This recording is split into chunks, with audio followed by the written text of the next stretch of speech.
Hutan sebagai ekosistem tidak hanya menyediakan sumber daya alam seperti kayu, tetapi juga memiliki banyak potensi lain yang bisa dimanfaatkan masyarakat melalui budidaya tanaman pertanian di lahan hutan. Sebagai fungsi ekosistem, hutan sangat berperan dalam berbagai aspek, seperti menyediakan air, menghasilkan oksigen, menjadi tempat tinggal bagi jutaan flora dan fauna, menjaga keseimbangan lingkungan, serta mencegah terjadinya pemanasan global, khususnya sebagai penyedia air untuk kehidupan. Hutan menjadi kawasan yang sangat penting karena disinilah jutaan tanaman tumbuh dan berkembang. Pemanfaatan hutan adalah kegiatan yang melibatkan langsung penggunaan hutan sebagai aset yang dapat dimanfaatkan oleh individu atau kelompok masyarakat. Tentunya dalam pemanfaatan hutan ini harus disertai dengan pelestarian hutan dengan cara tidak merusaknya dan juga tidak memanfaatkan hutan secara ilegal atau tidak sah. Sangat disayangkan, banyak kejahatan-kejahatan yang berkaitan dengan lingkungan hidup yang terjadi di Indonesia. Banyak ditemukan kasus-kasus yang berkaitan dengan lingkungan hidup yang semakin marak terjadi dan tentunya menimbulkan kekhawatiran.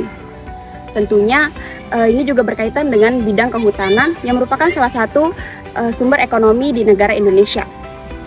Banyak kasus penebangan pohon, pembalakan liar, pencurian kayu, dan tindakan ilegal lainnya yang disebut sebagai illegal logging. Beberapa kasus illegal logging yang pernah terjadi di Indonesia meliputi yang pertama kasus di Lombok, yaitu penebangan liar di Taman Nasional Gunung Rinjani, Lombok. Yang kedua kasus di Dompu, yaitu pembalakan liar dengan menyimpan kayu olahan jenis senokeling tanpa izin di Dompu, NTB. Yang ketiga kasus di Labuan Lombok, Kabupaten Lombok Timur, yaitu kejahatan dengan modus pemanfaatan kayu secara ilegal menggunakan dokumen perizinan dan surat angkut kayu yang tidak sah tapi dibuat seolah-olah sah atau legal. Lalu, apa sebenarnya yang dimaksud dengan illegal logging itu sendiri? Illegal logging adalah rangkaian kegiatan penebangan dan pengangkutan kayu ke tempat pengolahan hingga kegiatan ekspor kayu yang tidak mempunyai izin dari pihak yang berwenang, sehingga tidak sah atau bertentangan dengan aturan hukum yang berlaku dan dipandang sebagai suatu perbuatan yang dapat merusak hutan. Adapun unsur-unsur kejahatan illegal logging yaitu adanya suatu kegiatan menebang kayu, mengangkut kayu, pengolahan kayu, penjualan kayu, itu dapat merusak hutan, ada aturan hukum yang melarang dan bertentangan dengan aturan hukum yang berlaku. Esensi yang penting dalam praktik illegal logging yaitu perusakan hutan yang akan berdampak pada kerugian, baik kerugian dari aspek ekonomi, aspek ekologi, maupun aspek sosial budaya.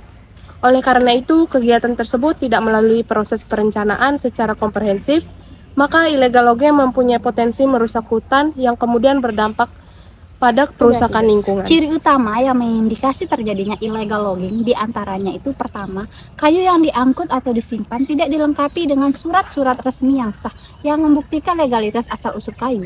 Kedua, penebangan terjadi di area terlarang seperti hutan lindung, taman nasional, atau di luar batas kawasan hutan produksi yang diizinkan.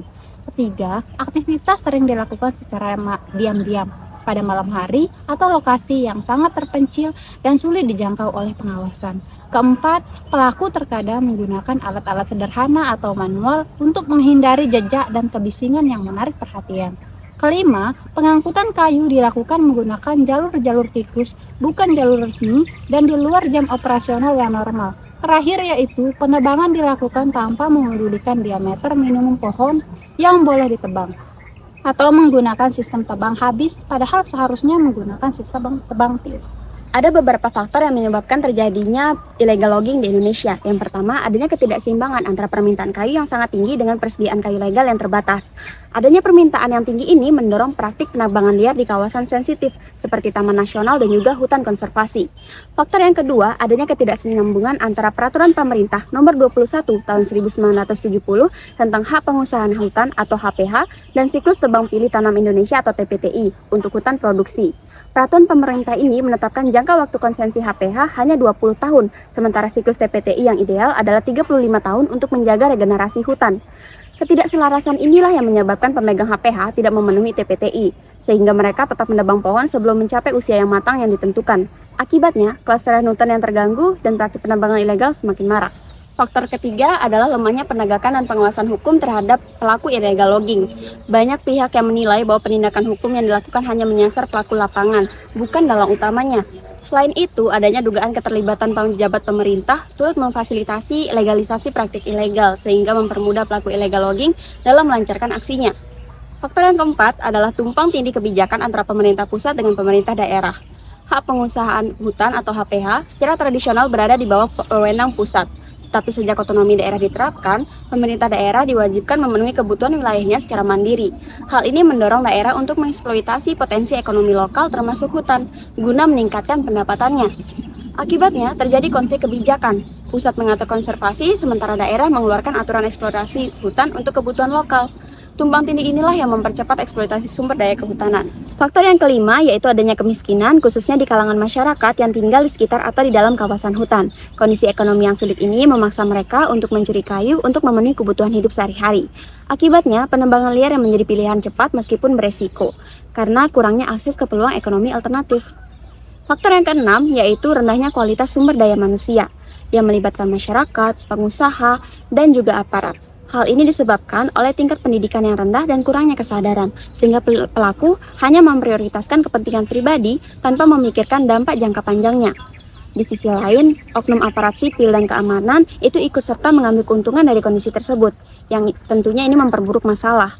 Akibatnya, jumlah pelaku ini semakin bertambah dari penjara, penadah, hingga pembeli, dan mereka semakin berani karena aparat pengawas justru terlibat. Keterlibatan ini tidak lepas dari rendahnya mentalitas oknum aparat. Adapun dampak dari illegal logging, yang pertama itu terhadap kerugian negara. Tak hanya kerusakan ekosistem hutan yang menopang kehidupan masyarakat, praktek illegal logging ini juga menyebabkan kerugian negara dalam jumlah yang besar.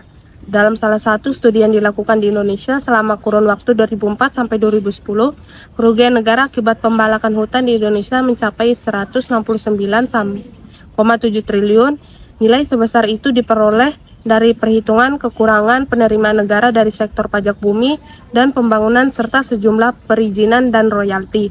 Yang kedua, dampak illegal logging terhadap lingkungan hidup. Dampak yang akan dirasakan dalam kehidupan kita apabila illegal logging ini terus-menerus terjadi yaitu mengakibatkan bencana banjir. Ketika hutan digunduli, hal ini tentu saja membuat aliran air terganggu dan menyebabkan air menggenang dan banjir yang mengalir ke pemukiman penduduk. Illegal logging menyebabkan turunnya sumber daya air. Ketika pohon-pohon ditebang dan daerah tersebut menjadi gersang, maka tak ada lagi yang membantu tanah menyerap lebih banyak air. Dengan demikian, akhirnya menyebabkan terjadinya penurunan sumber daya air. Selanjutnya, illegal logging menyebabkan hilangnya kesuburan tanah. Ketika hutan dibabat pohon-pohonnya, hal ini menyebabkan tanah menyerap sinar matahari terlalu banyak, sehingga menjadi sangat kering dan gersang, hingga nutrisi dalam tanah mudah menguap. Selain itu, hujan bisa menyapu sisa-sisa nutrisi dari tanah. Punahnya flora dan fauna, keanekaragam hayati dari berbagai daerah hilang dalam skala besar. Banyak makhluk hidup, baik hewan maupun tumbuhan, telah lenyap dari muka bumi. Selanjutnya, global warming. Illegal logging yang berdampak pada pemanasan global. Pohon berperan dalam menyimpan karbon dioksida yang kemudian digunakan untuk menghasilkan karbohidrat.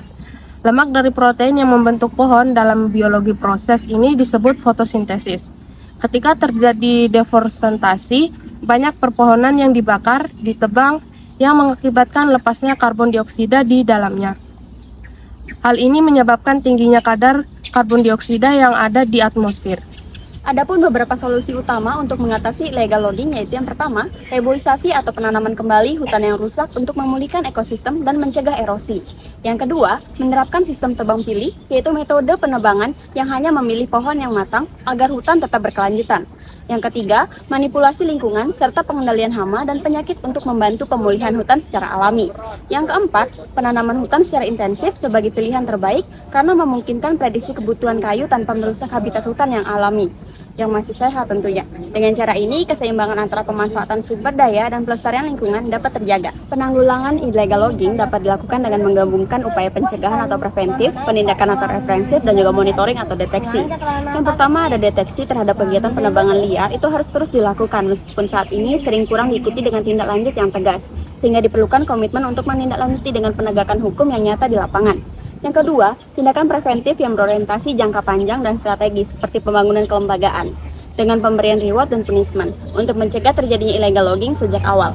Dan yang ketiga, ada tindakan represif melalui penegakan hukum mulai dari penyelidikan hingga pengadilan dengan kesamaan preventif dari antara penyidik, jaksa, dan juga hakim serta pemberian sanksi yang tepat untuk menciptakan efek jera.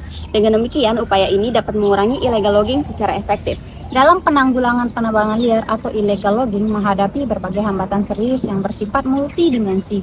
Secara kelembagaan dan hukum, kendala utama terletak pada lemahnya penegakan hukum akibat keterbatasan sumber daya manusia dan sarana, di mana jumlah polisi kehutanan tidak sebanding dengan luas hutan yang harus diawasi. Selain itu, praktik korupsi yang melibatkan oknum aparat atau birokrat sebagai backingan sering menghambat penindakan tegas terhadap aktor intelektual atau pemodal besar, sehingga penangkapan biasanya hanya menyentuh pelaku lapangan. Masalah ini diperparah dengan vonis pengadilan yang terkadang ringan dan tumpang tindih regulasi kehutanan yang menciptakan celah hukum. Jadi, sudah seharusnya kita menyadari betapa besar dampak dari illegal logging bagi lingkungan dan kehidupan kita.